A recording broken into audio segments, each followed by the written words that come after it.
আপুনি যদি এগৰাকী কৃষক তেন্তে এই ভিডিওটো আপোনাৰ বাবে খুবেই ইম্পৰ্টেণ্ট হয়। আপোনাৰ একাউণ্টত সোমাইছে 50,000ৰ পৰা 1 লাখ টকা পৰ্যন্ত। কিন্তু কোনখন আঁচনিৰ জৰিয়তে সোমাইছে আপোনাক এই ভিডিওটোত জনাম। আপুনি লাভ কৰিছে নাই এই সম্পৰ্কেও জনাম। ভিডিওটো অলপো স্কিপ নকৰি সম্পূৰ্ণকৈ চাই থাকিব, তেতিয়াহে আপুনি জানিব পাৰিব। বন্ধু বান্ধৱীসকল, ভিডিওটো আৰম্ভ কৰাৰ আগতে আপোনালোকক সৰু এটা ৰিকুৱেষ্ট কৰোঁ, যদি আপুনি আমাৰ ইউটিউব চেনেলটোত পোনপ্ৰথমবাৰৰ বাবে ভিজিট কৰিছে তেন্তে প্লিজ আমাৰ ইউটিউব চেনেলটো ছাবস্ক্ৰাইব কৰি কাষতে থকা বেল বটনটো প্ৰেছ কৰি অল অপশ্যনটো ক্লিক কৰিবলৈ নাপাহৰিব।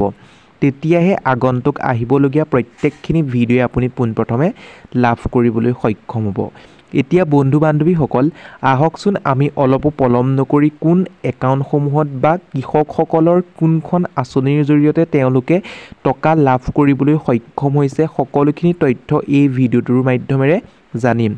এতিয়া বন্ধু বান্ধৱীসকল, আপোনালোকে নিশ্চয় PM ফচল বীমা আঁচনিখনৰ বিষয়ে নিশ্চয় জানে। PM ফচল বীমা আঁচনিখনে বৰ্তমান সময়ত বহুতৰ একাউণ্টত টকা প্ৰদান কৰিছে। কিন্তু কোনে টকা লাভ কৰিব? যিসকলে বীমা কৰি থোৱা আছে 2024 বৰ্ষৰ যিসকলে ৰবি শস্যৰ বীমা কৰিছিলে, যেনে আলুৱেই হওক বা আপোনালোকৰ যি সৰিয়হই হওক, সেইখিনি লোকচান হোৱাৰ বীমা কৰিছিলে।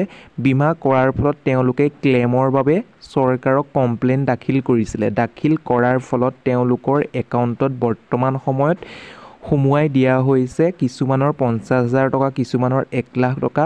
বন্ধু বান্ধৱীসকল, তেনেদৰে সোমোৱাই দিয়া হৈছে। এতিয়া আপুনি মন কৰিব, মই স্ক্ৰীনত দিয়া এই বেংকৰ মেছেজটোলৈ মন কৰক। এই বেংকৰ মেছেজটোত লেখা আছে ডিয়াৰ কাষ্টমাৰ 65,000 বুলি লেখা আছে। ক'ৰ পৰা দিয়া আছে আপোনালোকে তলত মন কৰক।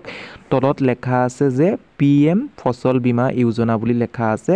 তাৰপিছত কোনটো বেংকত সোমাইছে তাৰ ডিটেইলছটো দিয়া আছে। নিশ্চয় আপুনি জানিব পাৰিছে।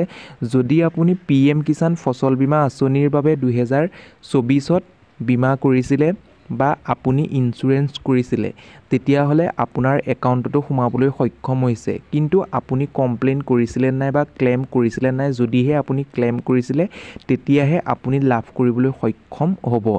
নিশ্চয় আপুনি জানিব পাৰিছে। সৰু এটা ইনফৰমেশ্যন দিবৰ বাবে যত্ন কৰিলোঁ এই ভিডিঅ'টোত।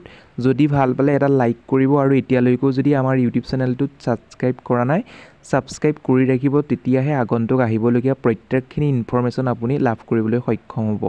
আজিলৈ ভিডিঅ'টো ইমানেই। আকৌ পুনৰ নতুন এটা ভিডিঅ'ত লগ পোৱাৰ আশাৰে ধন্যবাদ।